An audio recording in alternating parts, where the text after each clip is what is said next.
Party की सरकार है, उसकी सेंध लग गई है आपकी सोसाइटी में। मैं उसकी सेंध नहीं कह रहा हूँ, लेकिन रजिस्टर ऑफिस में सेंध लगी हुई है। चोर को चोर कहना कोई गुनाह है? मेरे मीडिया के साथियों, मैं राजेश अग्रवाल। तो जो हमारी सोसाइटी है, ये दिल्ली की नंबर 1 सोसाइटी पर पहुंचने के बाद जहां एक तरफ इसके मेंबर बनना भी बड़ा मुश्किल काम हो गया था, लेकिन आज जो घोटाले हो रहे हैं, कौन मेंबर बन रहा है कुछ पता नहीं है। बिना उसके वेरिफिकेशन के उसके सीधा खाते में 7 लाख से 20 लाख तक के लोन पहुँचाए जा रहे हैं। दर्शन सोसाइटी का मेंबर हूँ। मेरा अकाउंट नंबर 11,717 है। क्या नाम बताया आपने? शिव कुमार मित्तल। ऐसा मेरे साथ और मेरी फैमिली के साथ 41 लाख रुपए का फ्रॉड कर रखा है धर्मपाल गोयल ने। इसको मेरे को 14/3/2022 को पता लगा है। कह रहा जी 5 मिनट बैठ जाओ। उसके बाद कहता है कि फाइल नहीं दिखाऊंगा। कौन सा कानून है? कहता कानून वो चलेगा जो धर्मपाल गोयल बनाएगा। मैं पंजाबी बाग थाने गया, कोई कार्रवाई नहीं। कहता पुलिस मेरी जेब में है और RCS मैंने खरीद रखी है, जहाँ तक जाना चले जाओ। आज तक मेरे को फाइल नहीं दिखाई। मैंने लिखित में दे दिया 15/713, 23/409, 11/718 और 11/717। ऐसे मेरे तरह के पीड़ित कम से कम सैकड़ों लोग हैं। 1978 में श्री अग्रसेन कोऑपरेटिव सोसाइटी का गठन हुआ। आप लोग भी इतने समय से हो, आपने देखा होगा, कभी हमें ऐसे मीडिया की जरूरत नहीं पड़ी कि हमें सामने आके मीडिया की हेल्प लेनी पड़े कि सोसाइटी में जो गलत हो रहा है उसका पर्दाफाश करने के लिए। लेकिन आज ये ज़रूरत महसूस हुई क्योंकि हमारे जो सोसाइटी के मेंबर हैं लगभग 25,000 के आसपास। हमें कहीं ना कहीं डर है कि जो उनके यहाँ पर खाते हैं, जो उनके अकाउंट्स है, उसके साथ उनका दुरुपयोग हो रहा है, उनके OD के पैसों के साथ दुरुपयोग हो रहा है और उनके अकाउंट्स के साथ दुरुपयोग हो रहा है। अभी कुछ समय पहले से अभी आपको शिव कुमार मित्तल जी ने बताया कि उनके नाम कोई लोन नहीं था, उसके बावजूद उनके पास लोन का नोटिस गया। यहाँ 3 साल से एक परंपरा क्या चली आ रही है, अकाउंट किसी का, लोन किसी के नाम और पैसे किसी के खाते में जा रहे हैं। तो ये एक हमारी जो सहकारिता का नियम था, एक सहकारिता जिसलिए सोसाइटी गठित की गई कि हमारे भगवान अग्रसेन का एक सिद्धांत था, एक ईंट और एक सिक्का, कि छोटी छोटी लोगों को उनकी ज़रूरतों को पूरा करने के लिए सोसाइटी का गठन हुआ। छोटे छोटे लोन लोगों को दिए जा सके। लेकिन पिछले कुछ समय से यहाँ 20-20 लाख रुपए के लोनों की एक ऐसी बाढ़ सी आ गई। सिक्योर लोन हमारे यहाँ 20 लाख रुपए का दिया जाता है। 20 लाख रुपए की दुनिया भर की फाइलें ऐसी हैं जिसमें कोई सिक्योर लोन की प्रॉपर्टी का मतलब नहीं। GPA के ऊपर लोन दिए जा रहे हैं, जबकि सबको पता है, RBI की भी क्लियर गाइडलाइन है कि आप GPA के ऊपर लोन नहीं दे सकते। उसके बावजूद GPA पर लोन दिए जा रहे हैं, बिना कागजों के लोन दिए जा रहे हैं। तो ये कहीं ना कहीं हमारे सोसाइटी के फंड का मिसयूज हो रहा है। आज की डेट में 35 करोड़ रुपए के आसपास का हमारा सोसाइटी का NPA है। 60 करोड़ की सोसाइटी, 35 करोड़ का NPA। हम कब तक आगे तक चल पाएंगे मुझे नहीं पता।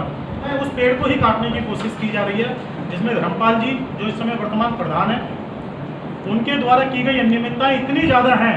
उनकी एक अपनी फर्म है भगवती प्लास्टिक, फर्म को हमारी सोसाइटी लोन नहीं देती, इंडिविजुअल व्यक्ति और मेंबर को सोसाइटी देती है। 1 करोड़ रुपया उनके अकाउंट में ट्रांसफर होता है, उनका DCB बैंक में उनका खाता है। एक दलील दी जाती है कि वो 1 करोड़ रुपया मैंने विद ब्याज वापस कर दिया। मैं सिर्फ एक बात जानना चाहता हूँ कि चोरी करने के बाद या चोरी का माल बरामद हो जाए तो क्या उसकी चोरी खत्म हो जाती है? आज आपने वो पैसा सामाजिक दबाव में, जब आपको पता चला कि लोगों को पता चला, आपने पैसा वापस कर दिया, तो क्या उससे आपका गुनाह खत्म हो गया? इसमें क्लियर लिखा हुआ है नीचे कि 46,000 रुपये कैश शॉर्ट था। यहाँ पर हमारे कुछ मेंबर्स हैं, रवि जी थे और यहाँ सोसाइटी के मेंबर थे। तो उसने उनके अपने साइन किए हुए हैं इस कैश बुक के ऊपर कि 46,000 रुपये कैश शॉर्ट है। और आज की डेट में वो कैश बुक चेंज की जा चुकी है, इन पेपरों को उसमें से गायब किया जा चुका है। इस तरह की टेम्परिंग हमारे समाज के अंदर, हमारी सोसाइटी के अंदर कुछ लोगों द्वारा की जा रही है। और हमें सिर्फ डर इतना है, और इसीलिए हम यहाँ पर बैठे हुए हैं, कि ये सोसाइटी जिस उद्देश्य के लिए बनाई गई थी उसका उद्देश्य खत्म ना हो जाए, इसके पैसे का मिसयूज ना हो। लेकिन इस समय मिसयूज इतना हो रहा है पैसे का। 7-7 लाख रुपए के दुनिया भर के लोन विदाउट फाइल।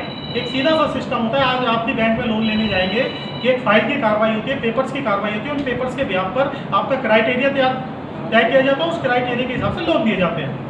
यहाँ पर क्राइटेरिया कुछ नहीं है, इवन फाइलें तक नहीं है। आप देखेंगे जब इसकी जांच होगी तो पता चलेगा कि यहाँ पर फाइल बाद में आई और उससे पहले उसके अकाउंट में RTGS होकर लोन चला गया। जैसा अभी भाई साहब ने बताया कि आरटीजीएस यहाँ 2 लोगों के साइन होते थे, 3 लोगों के साइन होते थे। रवि जी, आप तो कई सालों से प्रधान भी रहे, आपकी देखरेख में सोसाइटी काफ़ी के सामने जो मामला आ रहा है, क्या कहते हैं आप इस पे पूरा? अभी अमित जी ने जानकारी दी, श्री प्रोफेसर राजन सेक्टर क्रेडिट सोसाइटी जरूर 1978 में इसकी स्थापना की। प्रारंभ में मैंने बताया कि पिताजी मेरे जो है फाउंडर सदस्यों में से एक है, और 3000 रुपये का लोन भी बड़ी मुश्किल से इकट्ठे करके देने की स्थिति थी। और सोसाइटी ने धीरे धीरे समाज में जैसे एक काम होता है कि किसी को ना बताए सरलता से लोन मिले, कारिता के अंदर ये टीसी सोसाइटी में साख संस्था, हिंदी में इसका अनुवाद होता है, साख इसकी खत्म होती जा रही है। कैसे पैसे देके एलिगेशंस लगाए गए, उन लोगों को डॉक पे रखा गया। वर्तमान आके जैसे बताया कि 9 करोड़ का एनपीए था, और 9 करोड़ का एनपीए आज 35 करोड़ पे पहुंच गया। धीरे धीरे विषय का विषांतर हुआ और कोऑपरेटिव सेक्टर के अंदर मापदंड चेंज हो गए। समाज की प्रक्रिया है, अच्छा है, बहता पानी अच्छा होता है, परिवर्तन के साथ काम भी अच्छा होना चाहिए।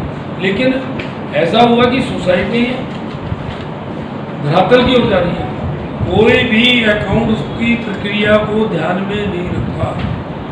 आरटीजीएस कोऑपरेटिव सेक्टर का नियम नहीं है। मैंने स्वयं 2018 से इस सोसाइटी, अगर मैंने लिखा है अगर सोसाइटी फेल होगी रजिस्टर कोऑपरेटिव जिम्मेवार होगा। क्या स्थिति है, 20-20 लाख के लोन मेंबर नहीं है, नॉन मेंबर के नाम से निकाल लिए। इस सबको कोई आपत्ति नहीं हुई और मेंबर्स को आपत्ति नहीं हो रही है? आरटीजीएस नहीं, ओके, किसी को पता ही नहीं। अपने डीसीबी बैंक एक ऐसा बैंक है जिसमें ट्रांजैक्शन बहुत ज़्यादा नहीं होती, और उसी डीसीबी बैंक के अंदर प्रधान जी की अपनी भगवती प्लास्टिक का भी अकाउंट है। किसी को तो पता ही नहीं ना, उन्होंने चुपचाप आरटीजीएस मारी। और बड़ा सीधा सा सिद्धांत था कि बैलेंस शीट जो बनती है 1 साल के बाद बनती है। उनकी जो प्लानिंग थी, उनकी प्लानिंग 10-5 दिन की नहीं थी, उनकी प्लानिंग थी कि मैं 31 मार्च से पहले वो पैसा वापस उसके अंदर ट्रांसफर कर दूंगा।